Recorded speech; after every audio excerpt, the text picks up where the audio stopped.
Noticias del mundo, actualidad y tendencias, política y enfrentamiento, periodismo y controversia. Bienvenido a tu canal Mundo al Día. El próximo lunes se podría estar marcada la hora cero para el avance definitivo de la operación Lanza del Sur, desarrollada por la Casa Blanca. Ese día entrará en vigor la designación del Cartel de los Soles como organización terrorista extranjera. Es decir, ese grupo criminal, sus aliados serán tratados como los peores enemigos de Estados Unidos. El secretario de Guerra, Pete Hegseth, advirtió que el Pentágono dispondrá desde el lunes de un abanico de nuevas opciones para que finalmente el hemisferio esté libre de narcotráfico. La designación del Cartel de los Soles como organización terrorista extranjera será efectiva el lunes. Estados Unidos ha sido claro en los parámetros de esta declaración. Tiene sede en Venezuela. El Cartel de los Soles es dirigido por Nicolás Maduro y otros altos cargos del régimen ilegítimo, que han corrompido al ejército, los servicios de inteligencia, la legislatura y la judicatura. El Cartel de los Soles, junto con otras organizaciones terroristas extranjeras designadas, son responsables de la violencia terrorista en todo el hemisferio, así como el tráfico de drogas a Estados Unidos y Europa. No es un líder legítimamente elegido de Venezuela. Todo el mundo lo sabe. Básicamente mintió a la administración anterior diciendo que dejaría el cargo. Simplemente no lo hizo. Él está involucrado en el narcotráfico y está acusado. Lo buscan por $50 millones. Él sabe todo eso. Nosotros sabemos todo eso. La designación ofrece al Departamento de Guerra un abanico de nuevas opciones, de acuerdo con el secretario Pete Hegseth, y que podría permitir atacar los activos de Maduro en Venezuela. Nos permite hacerlo, pero no hemos dicho que vayamos a hacerlo. La medida fue dada a conocer en medio del enorme despliegue militar en el Caribe Sur, que incluye el mayor portaaviones de la Armada de Estados Unidos contra el narcotráfico. La decisión de Estados Unidos de designar al Cartel de los Soles como organización terrorista extranjera no surgió de la noche a la mañana. Es el resultado de años de investigaciones, sanciones, acusaciones formales y una escalada que combina crimen organizado, narcotráfico internacional y penetración estatal en Venezuela. Hoy presentamos la línea de tiempo que explica cómo Washington llegó a esta decisión histórica, qué acciones se tomó y por qué este caso cambia el panorama de seguridad en toda la región.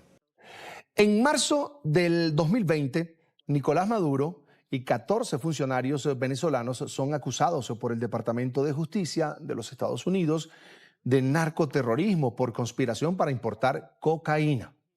¿Qué implica esto? Pues marca la acusación formal de nivel federal de Estados Unidos contra altos mandos venezolanos ligados al conocido Cartel de los Soles. Ya en marzo 15 del 2025, la Casa Blanca invoca esa ley de enemigos extranjeros y respecto al Tren de Aragua toma una decisión, que es una organización criminal venezolana alineada con el Cartel de los Soles. ¿Esto qué implica? Es un antecedente importante. Estados Unidos trata a este tipo de organizaciones como amenazas para la seguridad nacional. Pasamos a julio del 2025. La Oficina de Control de Activos Extranjeros del Departamento del Tesoro sanciona al Cartel de los Soles como una organización terrorista aplicando sanciones globales. Sanciones económicas, congelamiento de activos como parte del mecanismo de presión. En agosto del 2025, Estados Unidos aumenta la recompensa para información que lleva al arresto de Nicolás Maduro. La lleva de $25 millones a $50 millones. Esto que implica, por supuesto, más presión contra Maduro, quien ha sido señalado por Estados Unidos de ser el jefe máximo del Cartel de los Soles. En septiembre, noviembre de este año, el 2025, se amplía la movilización naval y militar estadounidense en el Mar Caribe y costa de Sudamérica. Hablamos de buques submarinos, fuerzas militares como tal, para interdicción de lanchas o embarcaciones con narcóticos, lo que se describe como narcoterrorismo. En esta fase marca que Estados Unidos se desplaza la lógica de sanciones e investigación a acción más directa, militar y operativa ya en aguas internacionales. El 16 de noviembre del 2025, el Departamento de Estado de los Estados Unidos anuncia su intención de designar al Cartel de los Soles como una organización terrorista extranjera con efecto a partir del 24 de noviembre del 2025, es decir, el próximo lunes. ¿Esto qué implica?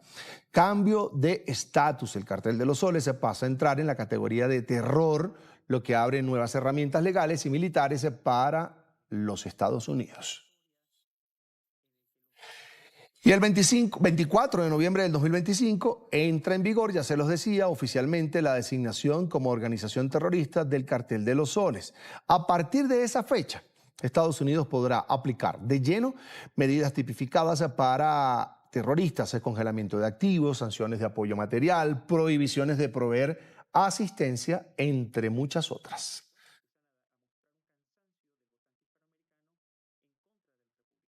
Para hablar sobre este tema, hemos invitado a Olaguer Chacón, analista internacional, especialista en geopolítica, ya está en pantalla, nos acompaña desde Toronto, Canadá. Bienvenido a la tarde de NTN 24. Gracias, gusto de saludarlos. Es un gusto. Hablemos primero de las implicaciones geopolíticas que se desprenden del hecho de que Estados Unidos designe, eso ya lo sabíamos, al Cartel de los Soles como una organización terrorista extranjera. El problema es que el lunes ya entra en vigor esta designación. Comencemos por allí. Sí, hay varios elementos muy importantes, justamente lo que se refiere a los aliados que pudiera tener Maduro a nivel internacional. Con la designación de organización terrorista internacional se busca disminuir las posibilidades que actores relacionados con el gobierno venezolano o que tengan intereses económicos interactúen, apoyen para mantener al gobierno venezolano.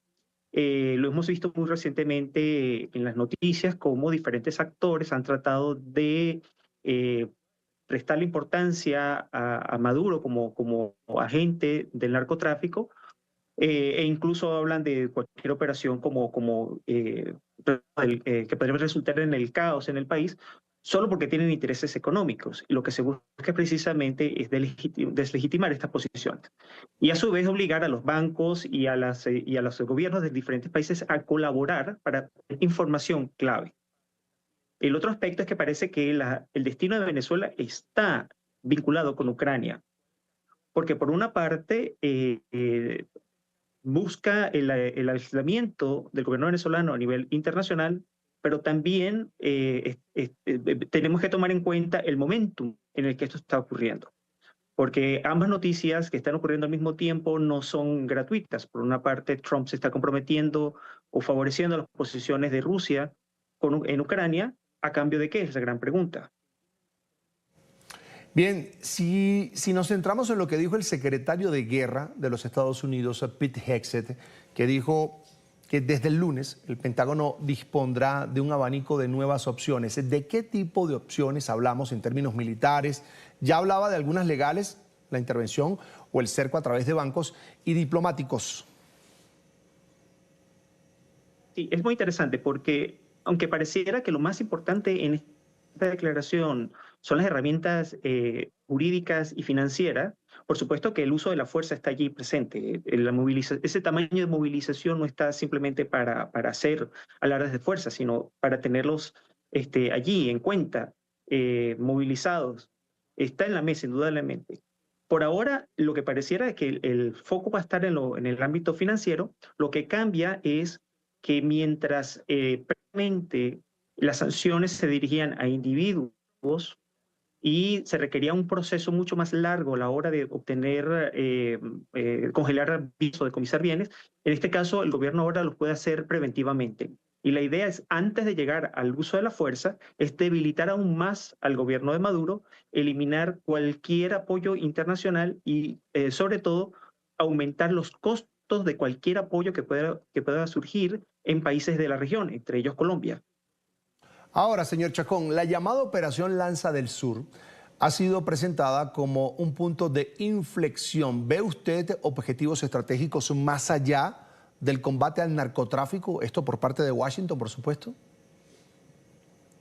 Sí, el uso de la fuerza está sobre la mesa. Lo que vamos a ver en las próximas semanas son unas escaladas. En primer lugar, repito, del ámbito financiero, pero dejando, mostrando la posibilidad de que la fuerza está allí, de forma de romper la coalición interna. Es un mensaje muy directo a cómo está constituido el poder en Venezuela. Recordemos que desde la muerte de Chávez, los diferentes grupos que convivían alrededor de él lograron lo que podríamos llamar una entente cordiale, es decir, colaborar, no hubo una disputa, no hubo un heredero claro, y para evitar una disputa que pudiera desangrar o debilitar, todos los grandes actores del chavismo coordinaron su fuerza. En este momento, las dos acciones, las acciones financieras y la presencia de la fuerza militar, buscan romper esa coalición y hacer ver que el costo de la cooperación es mucho más elevado al costo de la delación. Es lo que en teoría de juegos podríamos decir que estos actores tienen que empezar a velar por sus propios intereses y tratar de ver cómo maximizan la situación y evitar quedarse de último, porque el que se queda de último en la coalición, en un régimen como este, va a terminar pagando las consecuencias de su destrucción. Ahora, ¿qué consecuencias podría tener para los países vecinos una acción directa de Estados Unidos contra el Cartel de los Soles y sus aliados que están dentro y fuera de Venezuela? ¿Existe riesgo de desestabilización regional o incluso escalamiento militar? Sí, en teoría de las relaciones internacionales, lo sensato es siempre estudiar los escenarios y apuntar cuál es el peor escenario. Lo común, lo más reciente, es que ha habido la comparación con Libia e Irak, pero yo no estoy de acuerdo con esa posición. Yo estoy de acuerdo que, en efecto, puede haber un escenario bastante negativo. Como repito, es una sensatez siempre pensar en cuál es el peor escenario, pero a su vez darse cuenta que las características políticas de la región y específicamente de Venezuela son muy diferentes a los ejemplos que se han mostrado. En primer lugar, porque Venezuela tiene una cultura democrática y ha tenido experiencia democrática. En segundo lugar, existe un liderazgo claro que tiene capacidad de amalgamar los diferentes sectores del país. Y en tercer lugar, está la experiencia de los años 70, cuando en Venezuela hubo las guerrillas, como en buena parte de América Latina, y que sin embargo lograron desmembrarse en los años 70 y recientemente en los años 80, porque el boom petrolero permitió que el Estado fuera capaz de desarrollar una clase media lo suficientemente fuerte como para quitarle ese respaldo social a los grupos guerrilleros. O sea que Venezuela tiene una experiencia totalmente diferente. Indudablemente en el plazo puede haber, por supuesto, la posibilidad de la externalización del conflicto, eso es indudable. Pero decir que va a ser el escenario del caos, desde el desmembramiento del país, como está ocurriendo con Siria, que tiene bastante incertidumbre, o como ocurrió en Irak, yo pienso que es exagerado. Señor Chacón, ¿cómo podrían reaccionar actores internacionales? Ya usted habló de algo que está pasando en Europa del Este con Ucrania, con Rusia, la propuesta de Estados Unidos, pero ¿cómo podrían reaccionar Rusia, China, Cuba, que son aliados del régimen venezolano frente a un mayor emplazamiento o involucramiento de Estados Unidos militarmente en el hemisferio como tal? Bueno, China ha actuado muy poco, ha hecho lo que diríamos el ABC de la diplomacia, por supuesto, hacer alertas, hacer valer su posición como superpotencia internacional, pero en el caso venezolano ha sido muy acomedido. En el caso de Cuba, el régimen cubano sabe que depende directamente de los beneficios que le trae mantener a Maduro en el poder. Incluso Irán ha hablado recientemente de la posibilidad. Para Irán el uso de la fuerza sí es completamente creíble e incluso ha lamentado que esa posibilidad esté allí. Y en el caso de Rusia, yo lo que estoy viendo es que si nosotros analizamos exclusivamente esta oferta de paz que está haciendo, esta propuesta de paz que hizo Estados Unidos con Rusia, en el cual casi todas las tesis rusas se cumplen, me hacen pensar que algo tuvo que dar Rusia a Estados Unidos a cambio. Y lo que puede ocurrir es que sea apoyo de inteligencia, es decir, cortar cualquier dependencia del armamento ruso al ejército venezolano y simplemente no involucrarse en un conflicto, entendiendo que tanto Rusia como Estados Unidos en este momento entienden el sistema internacional como esferas de influencia muy parecido a lo que vivimos en los años 60, en el cual Rusia le vendió la hipótesis a Trump de que Ucrania es su patio trasero y que en consecuencia, a cambio, le da la oportunidad a Trump de hacer lo que le parezca más conveniente en el Caribe. Señor Chacón, cuesta creer que después de ese despliegue militar de los Estados Unidos en aguas internacionales en el Caribe Sur, de las operaciones que adelanta también en el Pacífico, contra carteles mexicanos desde posiciones estratégicas y tras haber designado o señalado o dicho que Nicolás Maduro es el jefe del cartel de los soles, no pase nada. Cuesta mucho creer que vayan a hablar y que la solución a eso que vive Venezuela, que es una crisis política, económica y de todos los niveles, pero que tiene que ver con el cartel de los soles y las operaciones de Estados Unidos, termine en una conversación, entre comillas, amable entre Donald Trump y Nicolás Maduro. ¿Qué opinión tiene de esto? Sí, no, es que a mí también me cuesta creer, sobre todo porque si hay un detalle importante de Trump, es que él depende muchísimo de la opinión pública. Y en noviembre pasado, y recientemente en las elecciones, se demostró que su gobierno empieza a mostrar señales de cansancio. Él necesita mostrar un éxito internacional, algo que eleve la moral, sobre todo en un sector que se le está empezando a voltear, que es el votante hispano. El votante hispano había apoyado a Trump en las elecciones del año pasado, sobre todo por la tradición de los hispanos de ser altamente conservadores. La comunidad hispana había hablado de la inflación, de la economía, pero también se había identificado con el movimiento anti-gay y anti-migratorio de Trump, anti-abortos también, pero como se ha venido desarrollando la economía en los últimos 10 meses, en el que la inflación ha sido bastante notoria, en el que los ciertos sectores de la economía se han venido sintiendo golpeados por el efecto de los aranceles y sobre todo por la demonización de la comunidad hispana dentro de Estados Unidos, los hispanos se han venido volteando.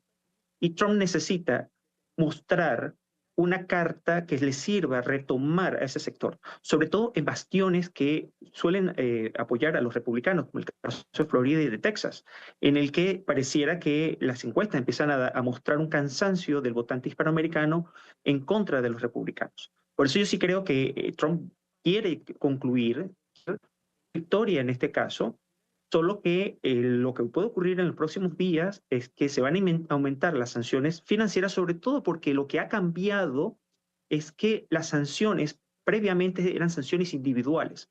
Ahora se puede incluso sancionar a colectivos, es decir, el gobierno de Estados Unidos podría determinar que todos los generales son responsables y por consiguiente congelar bienes o incautar bienes de todos los generales. O, para decir un ejemplo, antes de esta declaración, si un juez liberaba a una persona que fuera acusada de narcotráfico, simplemente se le podría considerar un juez corrupto, pero no se le hacía partícipe del negocio. En este caso, una de las características de este acuerdo es lo que llaman el apoyo material.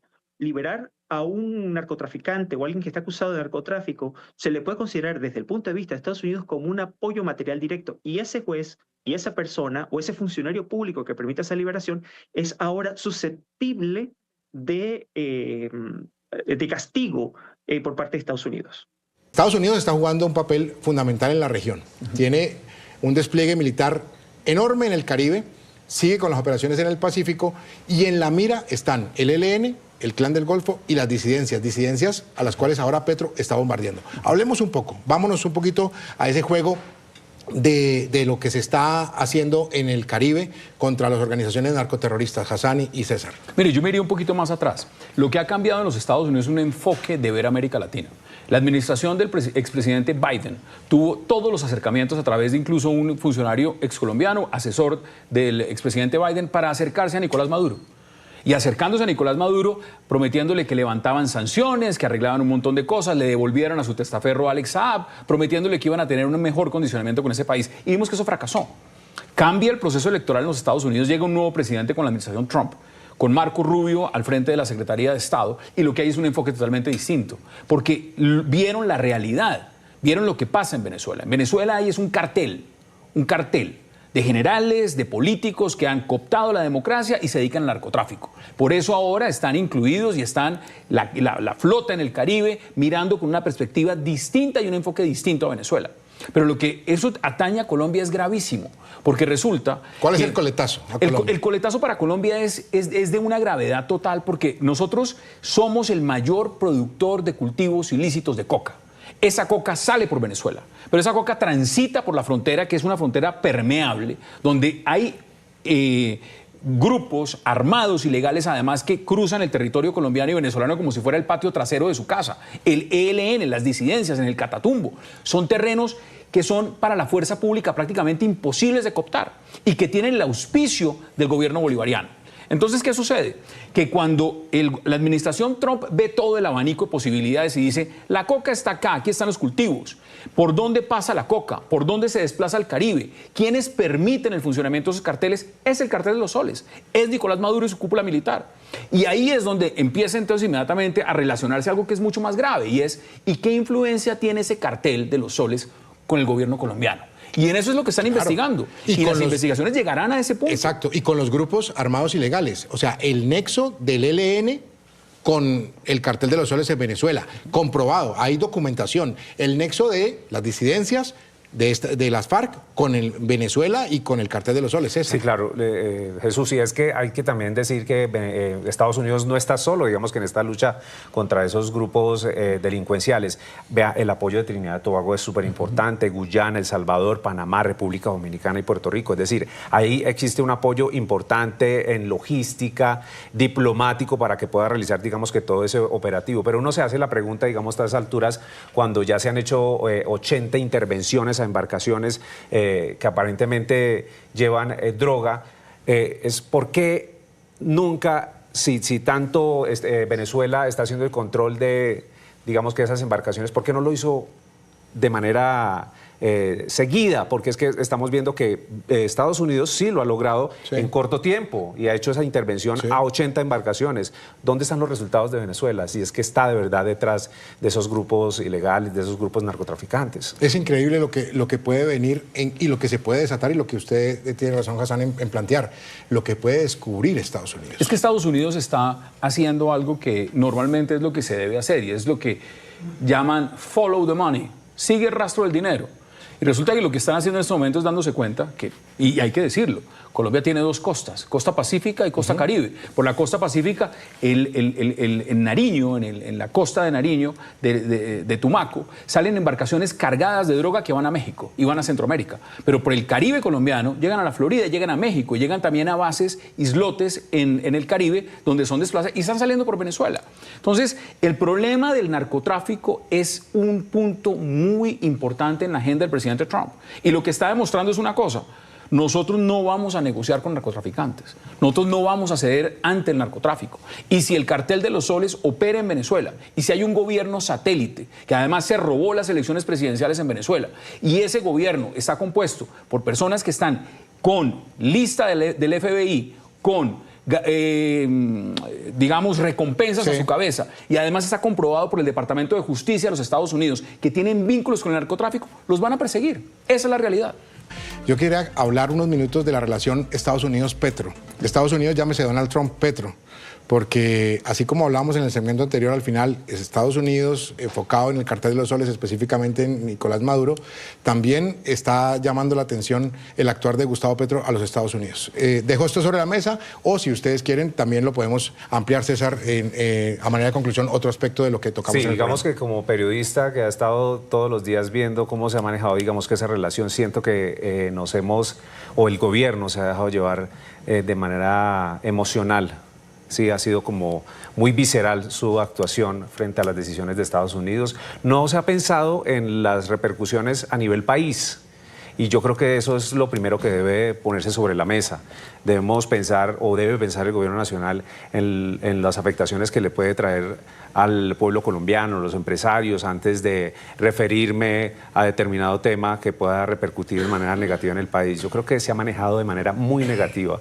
¿Y se puede complicar para usted lo que viene, lo que queda de mandato de Se puede complicar si no frenamos, digamos, que ese actuar visceral frente a las decisiones de Estados Unidos. Yo creo que hay que trabajar con mesura, con mucha mesura, y ahí es donde entra el campo de la diplomacia a trabajar, que sean la diplomacia la que empiece a elaborar. Bueno, me da usted, voy a quitarle un momento a Hassan, pero es que la diplomacia no ha servido en este gobierno. De hecho, el más reciente episodio que involucra la diplomacia, y digo diplomacia entre comillas, es sale la canciller a decir algo sobre el tema Maduro, y la Cancillería tiene que sacar un comunicado diciendo, no, es que eso no es lo que quiso decir la canciller.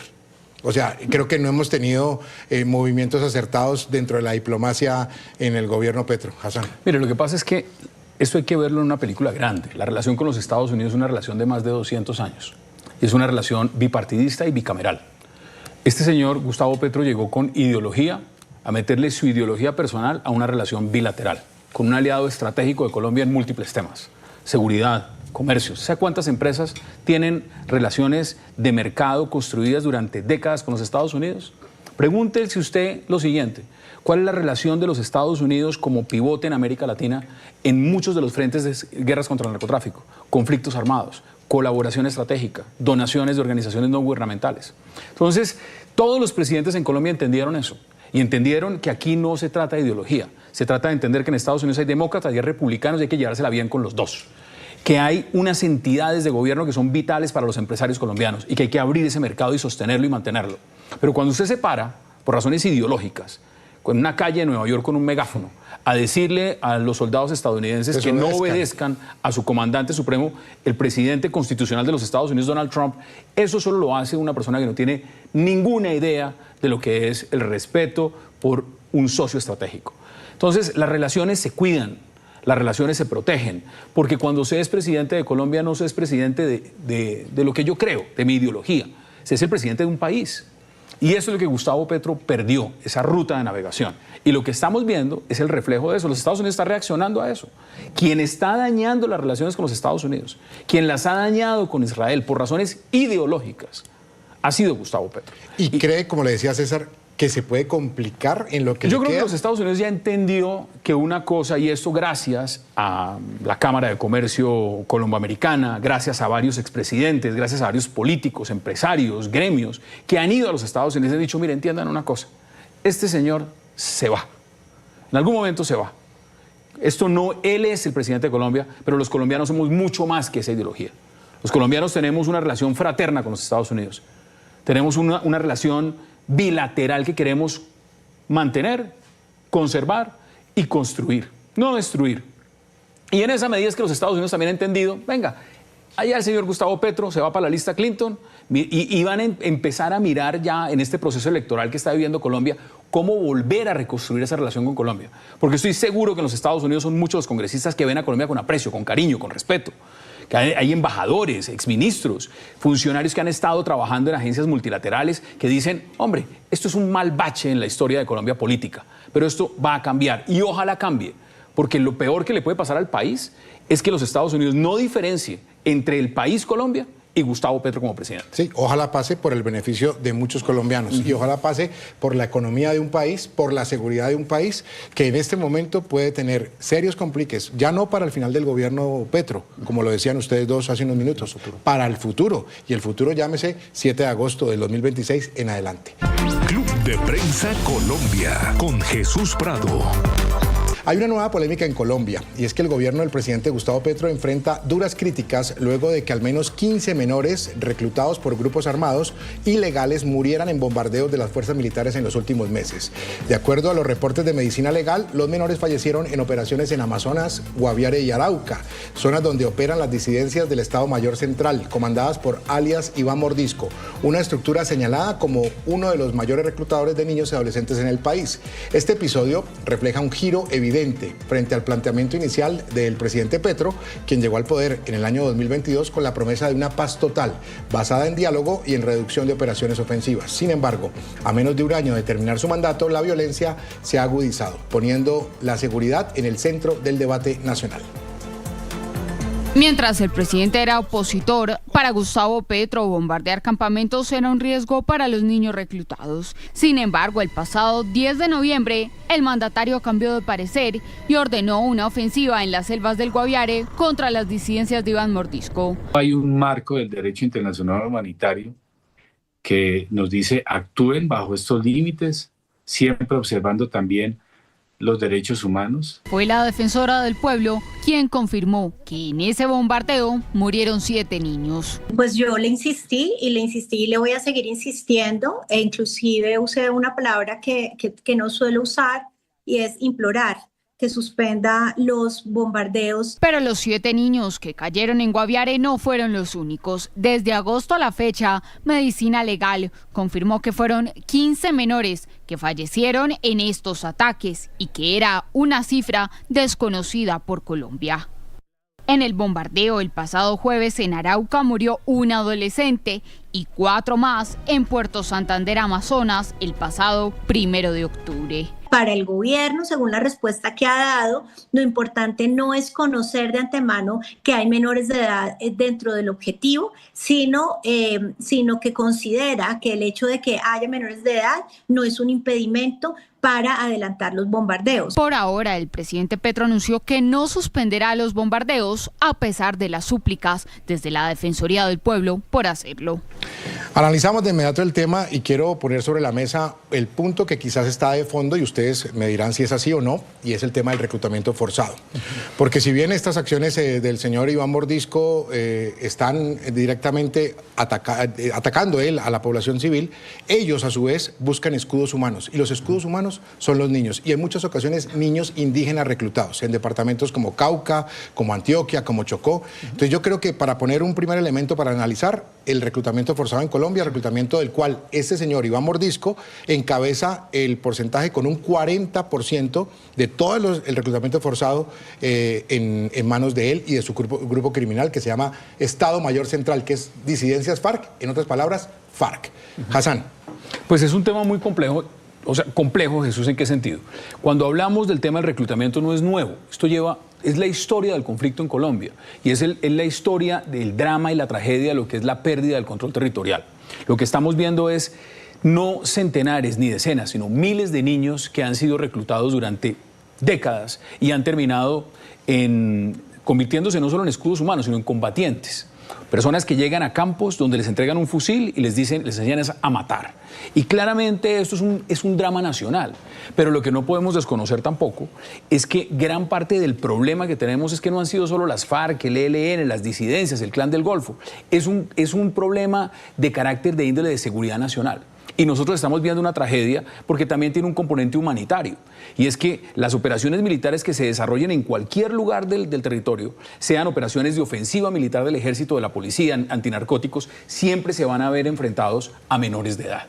Porque la gran composición de estos grupos al margen de la ley están hechos de menores de edad. ¿Es verdad? Entonces, si nosotros vemos esto en una composición de política pública, pues el reto es enorme para miles de personas que trabajan en diferentes entidades del Estado y organizaciones no gubernamentales que están reportando exactamente lo que está pasando. Para el Ministerio del Interior es un problema, para el Ministerio de Defensa es un problema, para el Instituto Colombiano de Bienestar Familiar es un problema, para las entidades que tienen que trabajar con derechos humanos en el país es un problema. Y al final, ¿quiénes son los dolientes? Te voy a decir quiénes son los dolientes, los padres de esos niños. Claro. Que muchas veces están en sus casas y llegan por la fuerza esos grupos armados y se los llevan a la fuerza, los reclutan y no los vuelven a ver jamás. Y no hay la capacidad estatal para ir a rescatarlos, para proteger a esas familias en el territorio. Exactamente, y yo creo que César va a hablar un poco de cifras porque ahí le alcanzo a ver que tiene números, pero antes de que entre César con las cifras, el subregistro, eso hay que dejarlo muy claro, sí. Es grandísimo por lo que usted acaba de decir, Hassan, porque los padres les va a dar miedo denunciar el reclutamiento y que lleguen después, 8 o 10 días después, a matar a la familia que denuncia el reclutamiento. César. Sí, y en eso han insistido muchísimo, por ejemplo, entidades como la Defensoría del Pueblo. Ya decía Hassan que no es nuevo, digamos, que este fenómeno del reclutamiento de menores. Vean, solamente como para analizar unas cifras, 2022, 30 casos, según la Defensoría, 2023, 342, 2024, 578, y en el 2025, a octubre, tenemos 261 casos de reclutamiento de menores. Ayer conocíamos, Hassan, un caso de verdad muy desgarrador, y es que como una de las 7 de los cuerpos fueron trasladados a Villavicencio, pues conocimos a uno de los padres de una de las menores, 13 añitos, una niña. Sí. La niña, según el padre y la entrevista que le hizo uno de nuestros periodistas allí en Noticias RCN, es que la niña le envió la ubicación al papá y le dijo... ¿Del campamento donde estaba? Del campamento donde estaba. Y el señor va hasta donde las autoridades y entrega la ubicación. ¿Y se la Luego guardaron? sí había inteligencia, fuentes humanas, que habían entregado información a las autoridades y posteriormente, en los días siguientes, pues se produce el bombardeo. Y el papá se hace muchas preguntas. Dice, ¿yo qué hice? ¿Sería que cometí un error al haber entregado la información en donde estaba mi hija y me estaba diciendo, quiero regresar a casa? Luego el drama sigue siendo impresionante de los menores de edad. Claro, hay menores adolescentes, pero hay menores que están por debajo de los 15 años. Y ahí es donde está la pregunta de si vamos a proteger entonces a nuestros niños. El mismo papá decía, no hay presencia del Estado. Dijo, aquí vienen y se llevan de nuestras casas a nuestros hijos y ellos no tienen otra opción, sino estar en las filas. Sí, ese es el panorama. Que la cifra es, pasando eso, confirmando lo que usted decía, César, en Colombia cada 48 horas, 3 menores de edad son reclutados. O sea, si lo volvemos los números suyos, ahora son cada 48 horas, 3 menores de edad están reclutados y con un agravante. Si no mueren en bombardeos, como el caso de los últimos 8 días, son fusilados por intentar escapar. Muchos intentan escapar, volver a sus hogares y los fusilan. Pero no solo eso, Jesús, son violados, son ultrajados, son utilizados como personas que no tienen derechos, están sometidos a un orden que no es el orden que debería tener un menor de edad en ningún país del mundo, y los testimonios los hemos visto a través de la historia. Las cifras de la Defensoría del Pueblo sobre reclutamiento infantil son alarmantes, ya lo anticipábamos con César. 30 casos en el 22, se pasó a 342 en el 23 y a 578 en el 24. Para el 25 aún no hay un informe cerrado, pero como lo veíamos, a corte de octubre ya son 261 menores reclutados. En 3 años, este incremento ha sido superado ya en el 870%, veamos. La niñez está siendo arrebatada por los grupos armados, situación que preocupa a las organizaciones sociales y aseguran que obligan a los niños a dejar el juego y las escuelas por un campo de batalla. Los menores más afectados están en Cauca, norte de Santander y Antioquia, siendo Cauca el departamento con más casos que se registran y las víctimas son niños de comunidades indígenas. Esto refleja la persistencia de un conflicto que sigue atrapando a la niñez en medio de las disputas armadas y el control territorial. Según la Defensoría, las disidencias es el principal grupo responsable de este delito, tema que se habló en la mesa ancha de Noticias RCN. Eso no exime en ningún caso de la responsabilidad que tienen los grupos armados de cesar por completo el reclutamiento y la utilización de menores de edad. Y probablemente no hubo un buen trabajo de inteligencia, probablemente se pudo hacer más, pero en todo caso son situaciones que de todas maneras en el conflicto, en la guerra, es muy difícil de eliminar completamente. Un crecimiento que le preocupa a las organizaciones sociales, quienes precisamente hacen un llamado a generar acciones concretas frente a esta situación.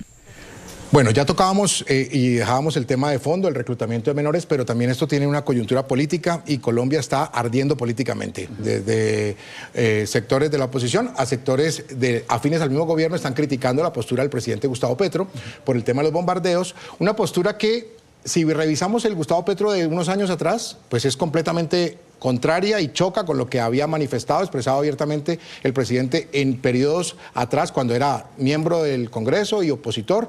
Inclusive recuerdo que cuando el presidente Iván Duque se realizaron algunas operaciones, atacó ferozmente al gobierno. Aquí se tumbó un ministro de Defensa, no se lo tumbó vía moción de censura, pero tuvo que renunciar justo antes de la moción de censura por un tema de bombardeos. Entonces está también esa parte política que creo que vale la pena que empecemos a analizar en primera instancia César y luego Hassan.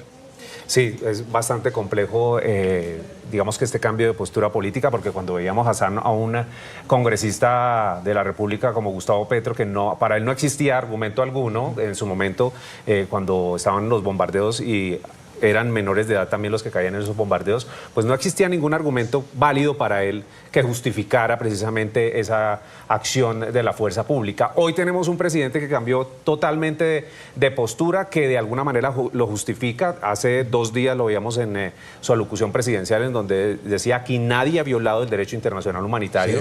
Sí. Aquí todos de verdad actuaron como lo ordena el derecho internacional humanitario, y luego uno se hace la pregunta y dice, bueno, pero ¿cuál es la estrategia en este momento del presidente de la República frente a estos hechos tan graves? Además de llamar a los menores de edad como menores combatientes y de alguna manera justificarlo, pero es que no todos son de 15 años o mayores de 15 años, tenemos menores de 13, inclusive de 11 años, La Defensoría hablaba de una 8ª víctima, inclusive allí en el bombardeo de Guaviare. Entonces es bastante controversial. Uno empieza a pensar cuando está a puertas de las elecciones si esto hace parte de una estrategia de repente de cara a ese panorama electoral o qué es lo que está buscando en realidad el presidente. Ahora sí justifica, pero hace unos años definitivamente no lo hacía. ¿Será, Hassan, que es una salida que está buscando Petro afanada en medio de todo lo que ha pasado en sus bajos resultados? No, lo que pasa es que hay que ver el tablero. Y el tablero es, a Gustavo Petro hay que llamarlo por su nombre, es un cínico. Esa es la realidad, eso no es política, es cinismo, es una vagabundería. Y lo digo en un sentido estricto, pero no solo de él, de una bancada de gobierno. Porque es que fueron varios los congresistas que estuvieron además promoviendo en el pasado por los mismos hechos una moción de censura a un ministro de Defensa. Sí. Pero además eran muchos los influenciadores, eran muchos los artistas, eran muchos los que estaban en las redes sociales diciendo SOS, nos están matando, no le lancen bombas a los niños. ¿Dónde están hoy en día? Gustavo Petro ha sido un cínico y un hipócrita en el tema de seguridad nacional. Y lo hemos visto no solo con el tema de los bombardeos a menores, a los campamentos donde han muerto menores de edad. Con las masacres fue igual.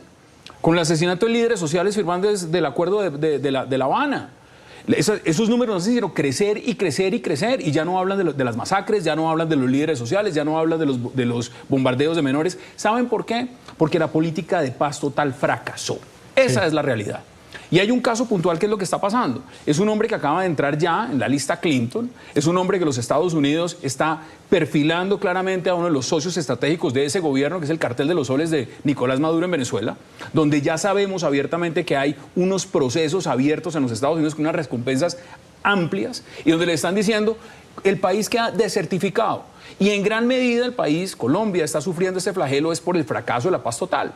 Entonces, ese discurso político que utilizaron de Gustavo Petro en la oposición diciendo que es que no se podía bombardear a menores de edad, evidentemente queda en el vacío, porque las operaciones militares, usted no puede exponer a los militares en el campo a que crucen campos minados, a que sean expuestos a francotiradores. Tiene que utilizar la fuerza aérea y tiene que utilizar la capacidad aérea para acabar con esas disidencias que están poniendo carros bomba, que están asesinando, que están reclutando. Entonces el discurso cambia y es absolutamente cínico e hipócrita escuchar a un presidente, Gustavo Petro, cambiando el discurso de esa forma como lo está haciendo Roy Barreras, Iván Cepeda y un montón de gente que no solo está en la política, repito, está en la vida social también. ¿Sabe qué es lo paradójico de todo esto, César y Hassan y televidentes? Que el señor Iván Mordisco, las disidencias del Estado Mayor Central, al principio del gobierno, con lo que usted dice de la paz total, Petro lo nombró gestor de paz.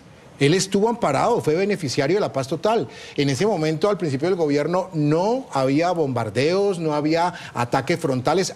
Se dice que había orden inclusive presidencial de no atacarlos si ellos no atacaban primero.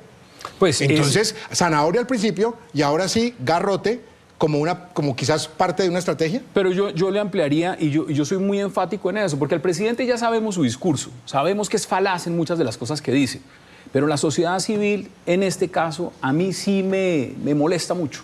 Le voy a decir nombres. Roy Barreras es un congresista que fue el que promovió, cabeza de los que promovió ese debate de control político de moción de censura contra el ministro Botero. Lo hizo también cuando estaba en el Congreso contra otros exministros como Diego Molano o como Carlos Holmes Trujillo. Ese señor sale hace pocos días en los medios de comunicación diciendo, no, yo nunca he dicho que no haya bombardeos. Por favor. Ese señor va a ser candidato presidencial y lo que tenemos que estar pendientes nosotros en Colombia es que ese tipo de personas, esa hipocresía política, no termine otra vez electa en ningún puesto del Estado, porque esa es la gravedad del asunto. Ya sabemos cuál es el discurso de Gustavo Petro, pero ¿y los demás alfiles? Sí. Ese es el tema. César, sobre el tema de la paz total, porque creo yo que al hacer los bombardeos y al cambiar de estrategia militar, Petro está reconociendo implícitamente que fracasó la paz total. Sí, claro, lo está reconociendo, digamos que no abiertamente, pero sí, digamos que el panorama así lo demuestra. Pero yo quiero tratar un tema bastante importante y es que lo mencionaba la misma defensora del pueblo y es que no hay comunicación con el gobierno. Ella se cansa de hacer alertas tempranas. No hay comunicación entre el gobierno menos afuera. O sea, ni los ministros, ni los directores de entidades, ellos mismos no se hablan, pues menos van a escuchar a la Defensoría, qué sé yo, a la Procuraduría. Claro, y se cita, por ejemplo, un debate de moción de censura para el ministro de Defensa y resulta que esos mismos defensores, como lo decía bien Hassan, que antes salía por las redes sociales o por los medios de comunicación criticando la postura de los bombardeos, defendiendo a las víctimas, pues hoy en día no estén apoyando absolutamente nada de la defensa de los menores de edad. Eso es muy controversial. Y como es el equipo de gobierno, pues obviamente eso es lo que va a pasar. Justifican a su cabeza, que en este caso es Gustavo Petro. Entonces están con él. Sí. Y no están criticando, digamos, que esa situación tan grave que está ocurriendo con los menores de edad.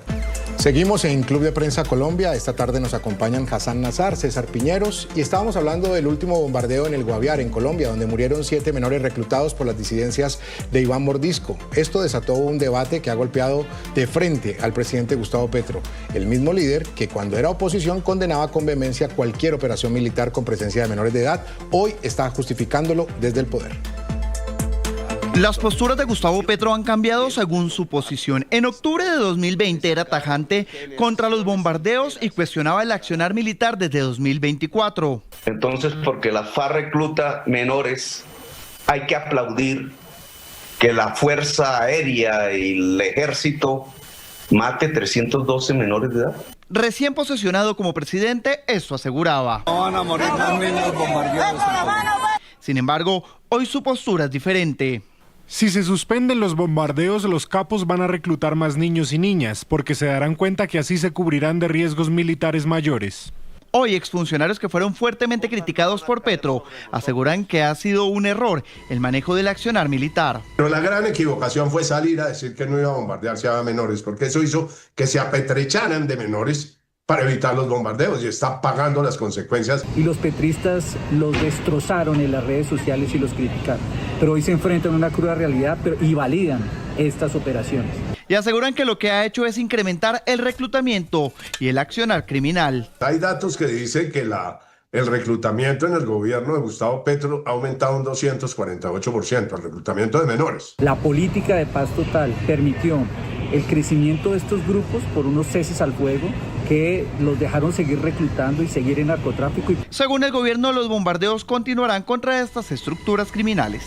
Seguimos el análisis. Quiero poner sobre la mesa el nombre de Iván Velásquez. Pasamos de Iván Velásquez como ministro de Defensa al principio del gobierno Petro con una postura suave hacia grupos armados criminales, de diálogo, de paz total, de lo que decíamos hace unos instantes, de zanahoria, a una postura quizás más dura con Pedro Sánchez, que viene de la Fuerza Aérea, viene de ser miembro activo de la Fuerza Aérea, está retirado y asumió el Ministerio de Defensa hace poco. Hablemos un poco de esa figura del ministro de Defensa actual y cómo cambió, si es que para ustedes hay un cambio entre lo que se hizo con Iván Velásquez a lo que tenemos con Pedro Sánchez. Hassan.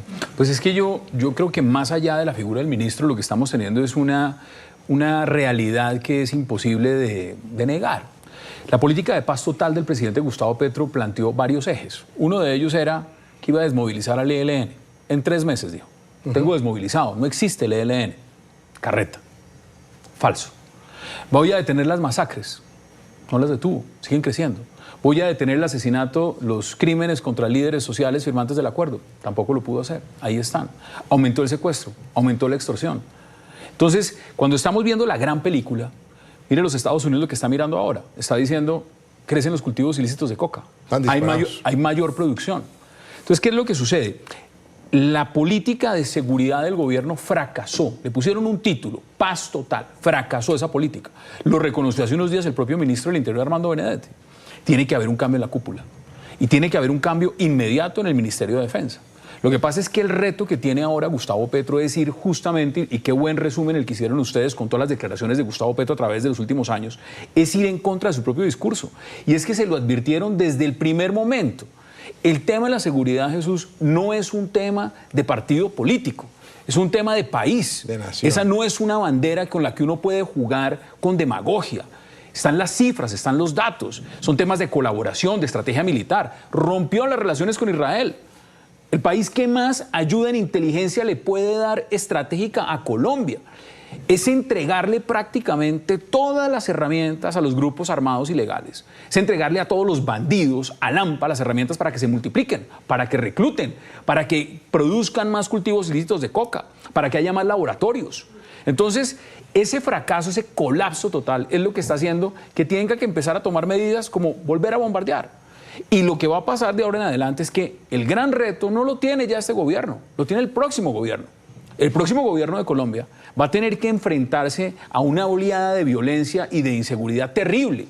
Y ese es uno de los puntos más neurálgicos de toda la discusión de lo que va a tener esta elección presidencial. César, sé que teníamos el nombre de Iván Velázquez y Pedro Sánchez, pero quiero hacer simplemente para un elemento para claridad a los televidentes. Pedro Sánchez que se va a ver expuesto a una moción de censura en el Congreso, ¿o no? No, pero esa moción creo que ya no pasó.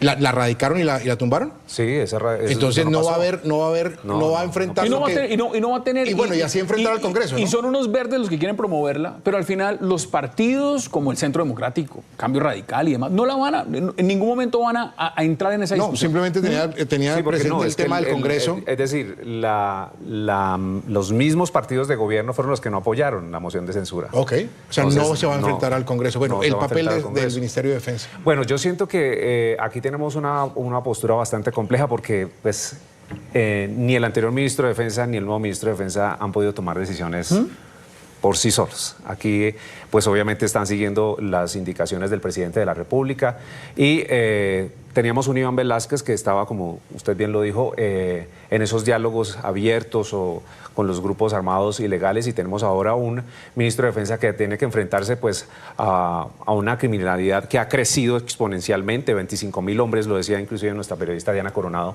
25.000 hombres hoy de distintos grupos armados ilegales en el país, y lo decía bien también Hassam, o sea, cuando venga el próximo gobierno se va a enfrentar a grupos que se han robustecido en este gobierno porque les dieron gabelas por todo lado, y al haberles dado gabelas pues ellos aprovecharon la oportunidad, porque ¿quién no aprovecha la oportunidad? ¿Sí? Crecieron en distintas zonas del país, nosotros hablábamos precisamente de ese reclutamiento y se extendió a zonas en donde no se estaba, habían cifras menores, pero ahora tenemos al departamento de Nariño también azotado por ese mismo fenómeno. Perdón, le doy una nota, es que les dieron hasta carros de la UNP.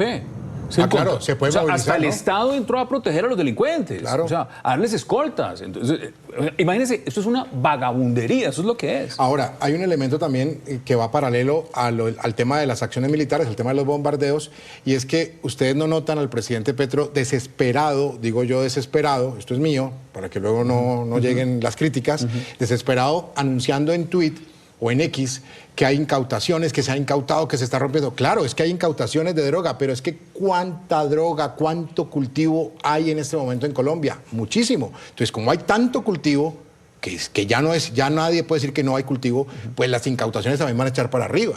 Entonces, ese es otro indicador que nos refleja un conflicto interno grave, una problemática en las regiones, en esa Colombia profunda que quizás afuera no lo ven. Es que usted está planteando un escenario que es terrible, pero está advertido y que desafortunadamente es producto también de lo que fue el proceso de paz de La Habana. Y es que se prohibieron las aspersiones aéreas con glifosato. Entonces, la Corte Constitucional tiene legislación sobre el tema. Entonces, hay unos estudios que dicen, usted no puede asperjar. Si usted no asperja los cultivos ilícitos, usted tiene que hacerlo a través de erradicación manual o sustitución de cultivos. Erradicar manualmente, yo le voy a decir, yo he estado en Nariño viendo el proceso de erradicación manual. Y están las comunidades enfrente y está el SMAT en unas temperaturas terribles muy cerca a Tumaco y los erradicadores tratando de arrancar mata por mata. Mientras tanto se exponen a que francotiradores de los que están sembrando los cultivos les disparen. Si no hay campos minados, si usted no puede asperjar esos cultivos, ¿cómo erradica? Pues es muy difícil, pero el discurso además ambientalista que está mezclado en esto con el tema de seguridad, ¿qué es lo que ha hecho? Que exponencialmente esos cultivos se hayan multiplicado y llega un momento en que se vuelve irreversible porque esos grupos armados, digámoslo como es, se alimentan del narcotráfico, viven del narcotráfico. Ese es el combustible con el que compran armas, con el que extorsionan, con el que desplazan y esa es la gravedad del asunto. Sobre el tema, las azonadas, es que ahora tenemos azonadas cada tanto en las mismas regiones del país y cuando llegan los mismos operativos de la fuerza pública sobre esas zonas en donde hay extensas hectáreas de cultivos ilícitos, pues es la misma comunidad. Ya tenemos a los delincuentes en anillos de seguridad y la misma comunidad protegiendo todo el sistema de los cultivos ilícitos. Cuando llegan las autoridades, pues no pueden hacer absolutamente nada. En el peor de los casos los secuestran, duran con los soldados un montón de días. Y los dejan ahí. Exactamente. Increíble. Acción civil. Y hoy vamos a estar hablando de este y de otros temas con el director Luis Alonso Amaya, a quien le damos la cordial bienvenida. Ya estamos listos, director, bienvenido. Bueno, buenas noches, muchas gracias por la invitación. Pues sí, la verdad es que sí, ¿verdad?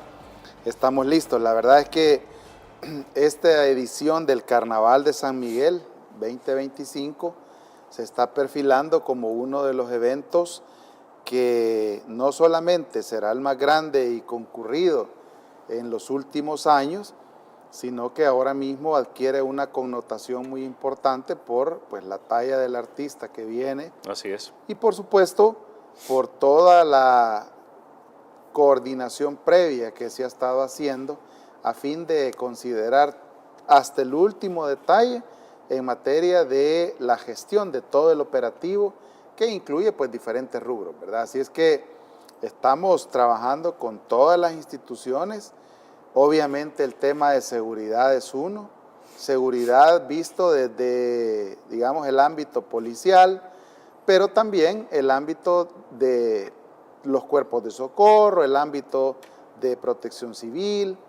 Así es que hemos venido coordinando, hemos venido reuniéndonos, hemos venido atendiendo algunas, diría yo, reuniones previas a fin de que todo esté debidamente cuadriculado, ¿verdad? Son varias instituciones las que están involucradas. De hecho, está la Fuerza Armada, la Policía Nacional Civil, Sistema de Emergencias Médicas, Fosalud, la Cruz Roja Salvadoreña, el BMT, Andrés también, la Autoridad Nacional de Residuos Sólidos, el CONAPINA y otras entidades de apoyo que se suman obviamente con profesionalismo y con muchísimo compromiso en estas actividades. 6,000 talentos humanos que van a estar trabajando, pero todos obviamente coordinados bajo el sistema de protección civil. Por supuesto. Estamos hablando, digamos, de dos áreas de intervención muy importantes. Una que tiene que ver con la seguridad, que indudablemente es un papel de la Policía Nacional Civil y la Fuerza Armada, sí, a fin de, diría yo, o mejor dicho, considerando algunos escenarios que en cualquier fiesta se pueden dar, ¿verdad? Claro, totalmente. Abuso del alcohol, probablemente ánimos exacerbados después ya de un par de bebidas espirituosas. Así es, puede pasar y pasa. Exacto, hasta en las mejores familias, dice el dicho. Dice el dicho, es correcto. Entonces, el punto es que estamos considerando eso como uno de los escenarios de intervención. Y por supuesto, el otro escenario que tiene que ver con el trabajo que ejecuta el cuerpo de bomberos. Habrá pólvora. Eso significa que sí o sí el cuerpo de bomberos debe estar presente. Es el ente rector del manejo, control y prevención de los incendios. También estamos trabajando muy de la mano con equipos de intervención de protección civil, es decir, los equipos tácticos. Estamos coordinando con Cruz Roja Salvadoreña, Comandos de Salvamento, Cruz Verde, la comisión tanto municipal como departamental de protección civil, que estarán activas, operando bajo una modalidad que nosotros denominamos sistema de comando de incidentes. Okay. El objetivo principal indudablemente tiene que ver con la salvaguarda de las personas, proveer todas las condiciones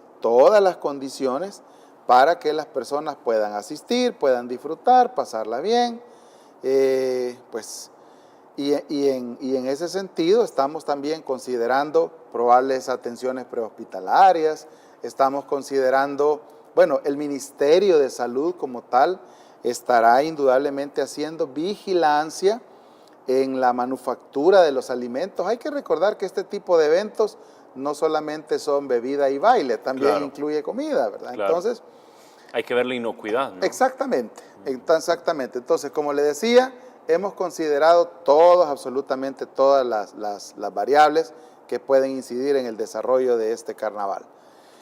Habrán, digamos, 3 momentos muy importantes. Número 1, el desfile de las carrozas con cada una de las reinas de los barrios y todo eso. Hay que recordar que el carnaval como tal, es decir, el día principal, que será el próximo sábado 29 de noviembre, ese es el evento principal, pero previo a este evento hay otras actividades que se han venido, los famosos carnavalitos que se desarrollan en cada una de los barrios, colonias. Luego viene la elección y la coronación de la reina del carnaval. Que va a ser mañana. Exactamente, sábado. Exactamente. Entonces, y luego pues el otro sábado que ya es el día máximo, ¿verdad? De fiesta.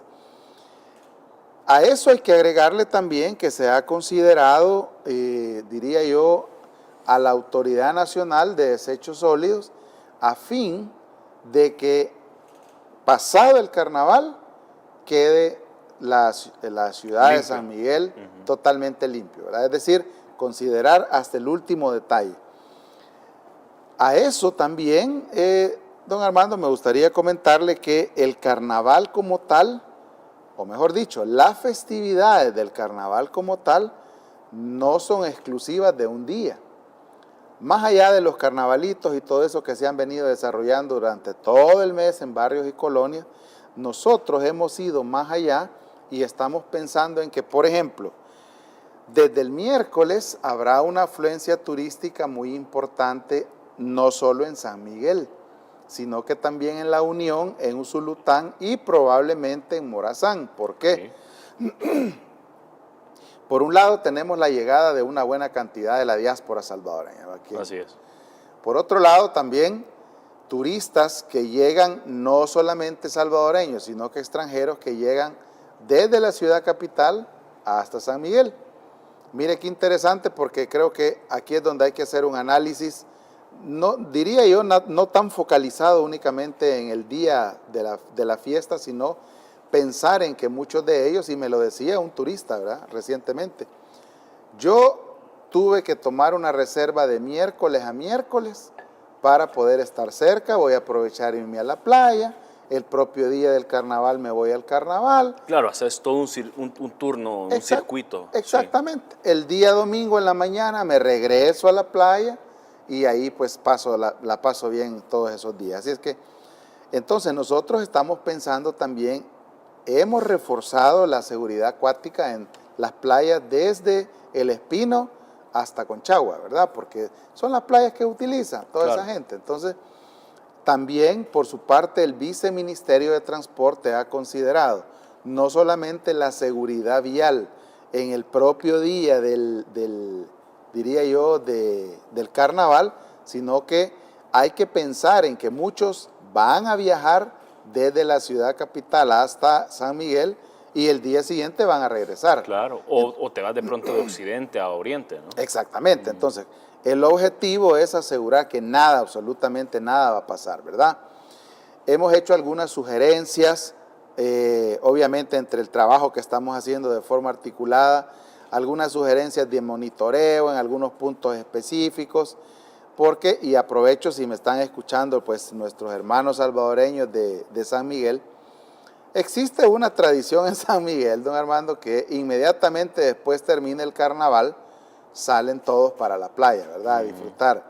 Cuidado con esas tradiciones, ¿verdad? Porque estar toda la noche caminando de aquí para allá, de allá para acá, ingiriendo bebidas alcohólicas, indudablemente, puede que no sea la combinación mejor para ahora los jovencitos le dicen el after party, el ¿verdad? After party, sí, claro, claro.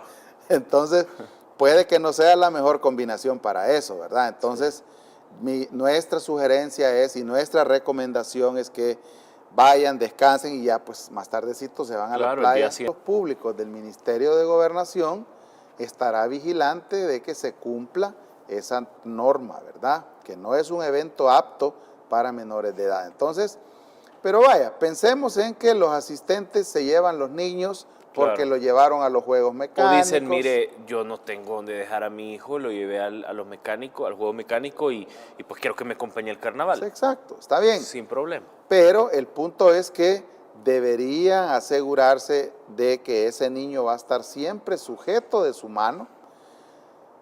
Por cualquier situación que sea, creo que es bien importante poner en la bolsa del pantalón o de lo que han depuesto el niño, el número de contacto a fin de que si se extravía pueda identificarse y pueda encontrarse a los responsables lo más pronto posible. Insisto, lo ideal es que no vayan acompañados de menores de edad, ¿verdad? Y esa es la segunda. La tercera, el momento yo creo más importante de la noche va a ser exactamente la hora en la que empiece a sonar el artista principal, se presenta el artista principal, Juan Luis Guerra.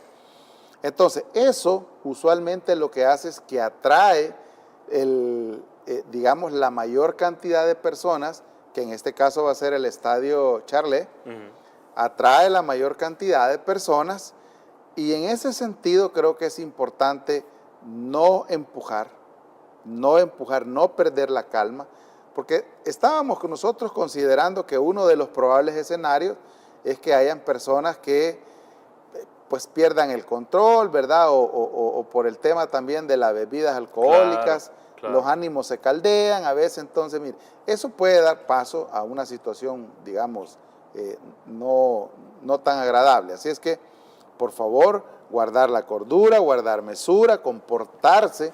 Recuerde que habrá un dispositivo policial y de la Fuerza Armada muy importante, a fin de que si hay algún conato de violencia, va a ser intervenido en el momento. Intervenido en el preciso momento, claro. ¿Verdad? Y si hay responsabilidad, pues las capturas. Pues indudablemente, claro. ¿Verdad? Indudablemente, ¿verdad? Entonces, se trata de que se disfrute, ¿verdad? Se trata de que disfruten, se trata de que estén con la seguridad del caso y no pues que vayan a parar a una Bartolina por no respetar la sana convivencia, ¿verdad? Claro. Entonces, a partir de eso también hay otras situaciones que se derivan que por supuesto hoy mismo quisiera recomendarlas. En primer lugar, mantenerse hidratado. Es cierto, el carnaval es de noche, es cierto, pero sí. San Miguel es San Miguel, claro. ¿Verdad? Entonces el clima... Y poder hidratarse como quiere, lo ideal es que sea agua. Exactamente. O sea, digo, claro, ¿verdad? Por supuesto. Por supuesto, tiene que ser agua, ¿verdad? Claro. Entonces hay que mantenerse bien hidratado, ¿verdad? Si es posible, traten de descansar durante el día, a fin de evitar, pues, problemas que a veces se derivan del agotamiento, ¿verdad? Como, por ejemplo, hay personas que se van muy temprano hacia San Miguel, o si son de San Miguel, acostumbran muy temprano ir a hacer el recorrido por los juegos mecánicos, luego a ver el desfile de las candidatas. Es sábado, entonces nosotros sugerimos que descansen temprano para que en la noche no vayan a tener inconvenientes, ¿verdad?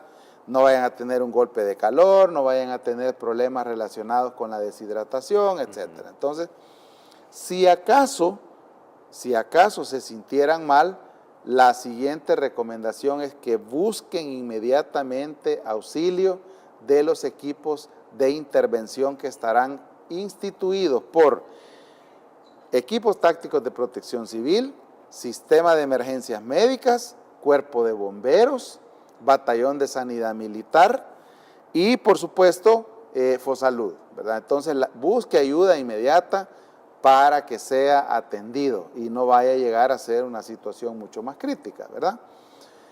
En el caso de la pólvora, dos recomendaciones muy puntuales. La primera, por favor, no se exponga tanto, ¿verdad? Es decir, por eso justamente la quema de pólvora va a ser, digamos, controlada.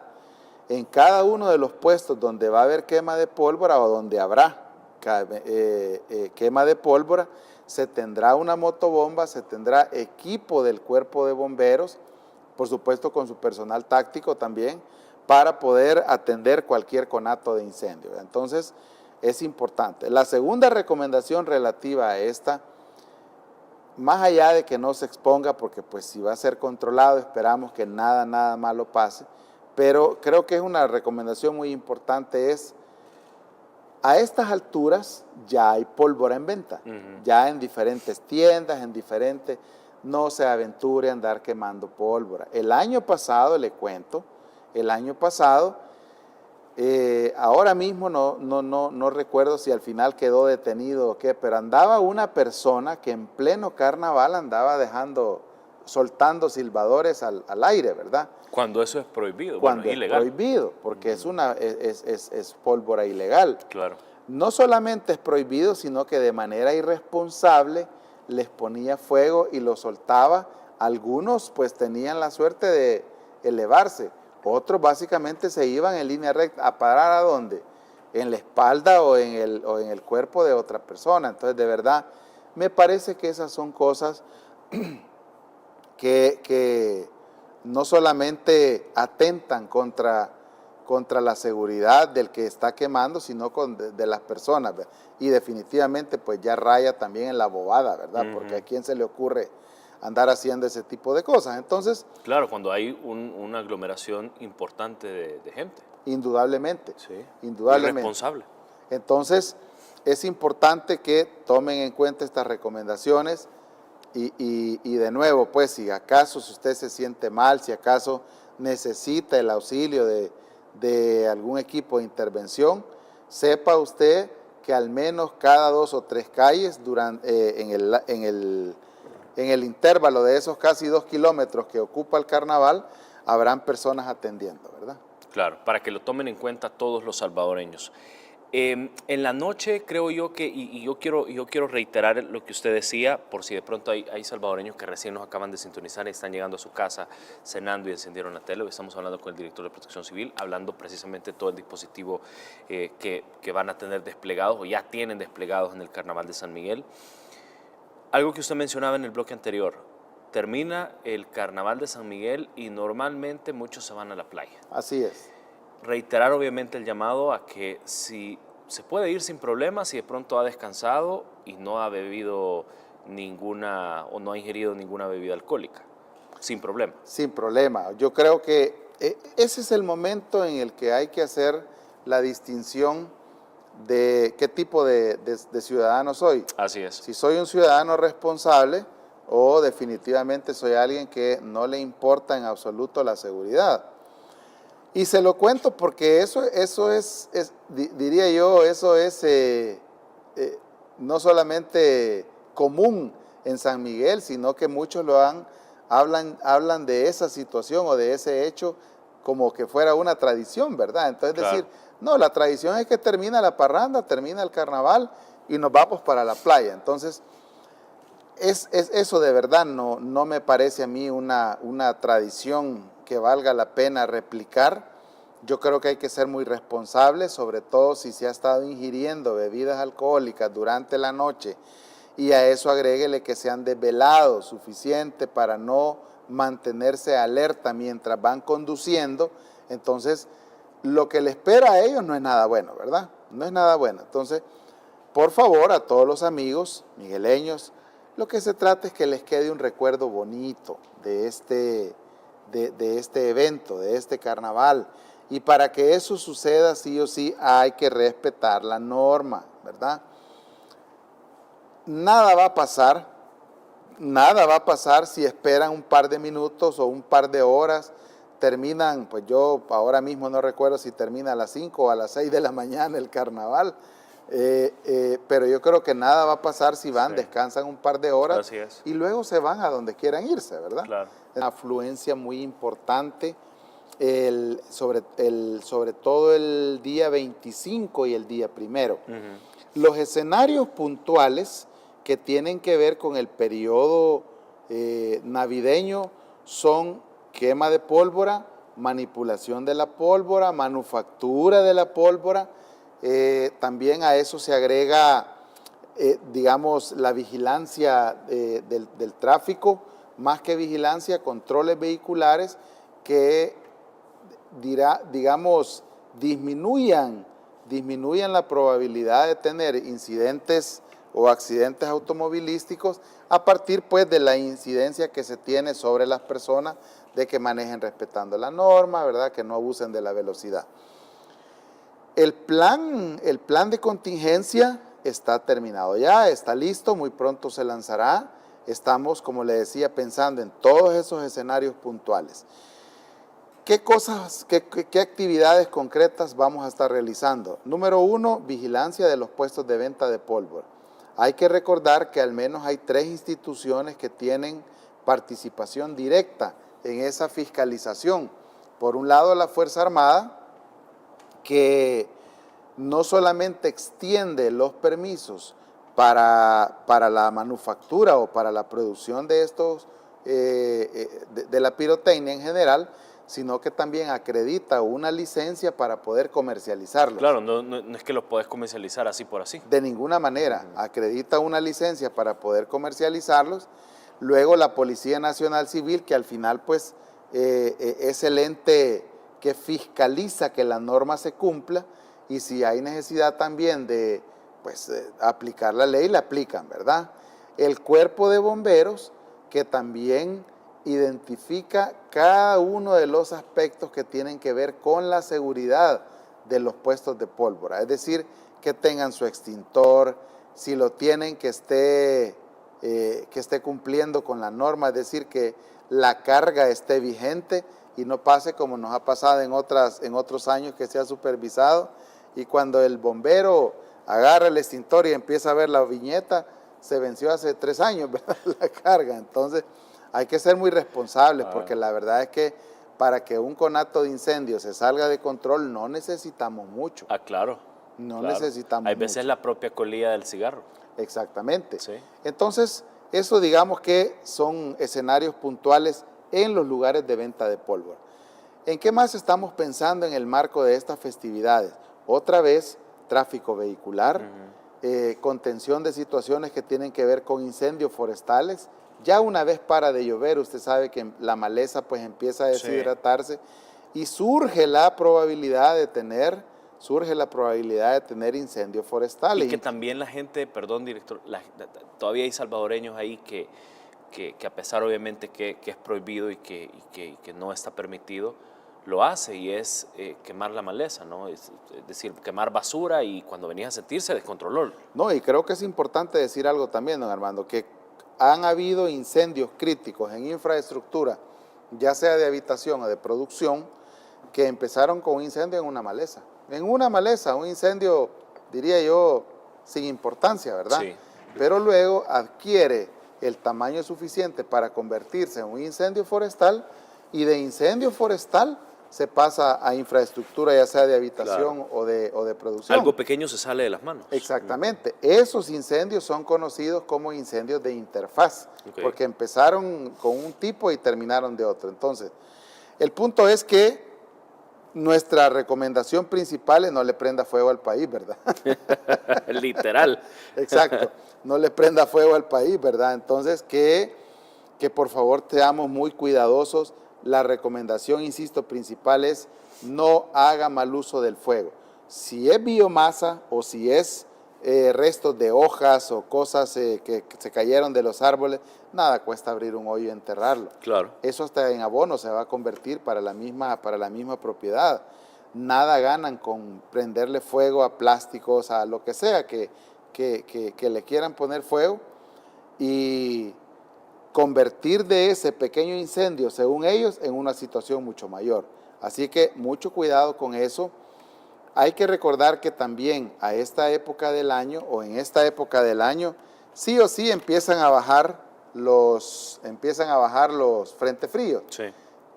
Antes de cada frente frío, sí o sí vamos a tener vientos, y en algunos casos vientos muy fuertes. Entonces, si resulta que yo tengo un incendio, por muy pequeño que sea, los vientos lo que van a hacer es que vuelen brasas o que vuelen chispas, van a prenderle fuego a otra cosa, y ahí va la cadenita que acabo de explicar hace algún momento. Así es.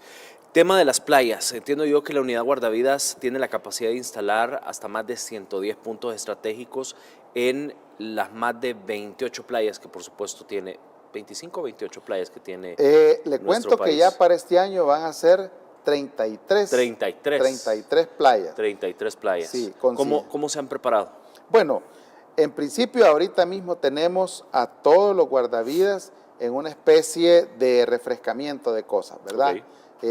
Hay que denotar que el éxito radica en la práctica. La práctica indudablemente debe pasar por una formación, y a partir de eso tenemos talentos humanos que están en al menos 132, 133, si mal no recuerdo, puntos de playa, ¿verdad? Entonces, ¿qué es lo que ahora estamos trabajando? Estamos enfocados en tener talentos humanos, equipamiento, seguimos trabajando de la mano con el Ministerio de Turismo, tenemos al menos en el oriente del país y en la zona central del país obras muy importantes que se han hecho, que incluyen una torre de vigilancia para el guardavida, para que desde allí esté observando lo que está pasando en la playa, y si ve que hay alguna persona que ha sido arrastrada, pues en ese momento correr a rescatarla, ¿verdad? Si hablamos de otro tipo de situaciones, es decir, dejemos un ratito el mar y hablemos un poco de lo que pasa en tierra, los equipos tácticos dispuestos junto al cuerpo de bomberos de controlar conato de incendios, junto a otras instituciones, vigilar que no se esté violentando normas relativas al uso de la pólvora, al manejo de la pólvora y por supuesto a la producción también. Totalmente. Bueno, gracias a la seguridad que vive nuestro país, El Salvador se mantiene con un importante crecimiento turístico. Diciembre, de hecho, es uno de los meses favoritos de turistas nacionales y también de extranjeros, y aprovechan mucho, digamos, la oferta turística que ofrece nuestro país en esta fecha. Datos oficiales del 21 de diciembre de 2024 al 2 de enero del 2025, el turismo registró 3.5 millones de visitantes y los lugares más visitados fueron obviamente 5. La vía navideña del centro histórico, los sitios turísticos públicos, playas públicas, sitios culturales públicos y áreas protegidas que también están a lo largo y ancho del país. ¿Cómo desde Protección Civil se va a garantizar que en efecto todos estos puntos que normalmente son sumamente turísticos, 3.5 millones de turistas registrados en la temporada navideña pasada, disfruten sus vacaciones sin problema? ¿Cómo van a garantizar eso? Mire, una de las cosas que creo yo que en el país ha cambiado para mejor es esa combinación de esfuerzos que se tienen no solamente desde la Dirección General de Protección Civil, en la que tenemos talentos humanos que tienen que ver con la atención directa de las personas, es decir, estoy hablando de equipos tácticos, estoy hablando de guardavidas, sino que también con la planificación táctica operativa para cada uno de los escenarios puntuales. Okay. Estoy hablando de los delegados territoriales de Protección Civil, que hacen su trabajo o cumplen un trabajo muy importante en el nivel regional, departamental y municipal. ¿Cómo garantizamos todo eso que usted acaba de mencionar? En principio, tener delegados que supervisen que los puestos de socorro realmente están ahí, ¿verdad? Número 2, un plan de contingencia que dicta quién, cómo, cuándo, dónde y por qué debería atender los diferentes escenarios que hemos considerado. Controles vehiculares, atención prehospitalaria, salvamento acuático, atención de personas quemadas, ¿verdad? Atención de conatos de incendio y así sucesivamente. El punto es que garantizar que todo eso de verdad se cumpla tal cual está estipulado en el plan de contingencia requiere de una buena cantidad de talentos humanos y porque yo hacía alusión a las comisiones municipales y departamentales de Protección Civil. Ese es el preciso momento, don Armando, en el que las comisiones departamentales, presididas por gobernadores y gobernadoras,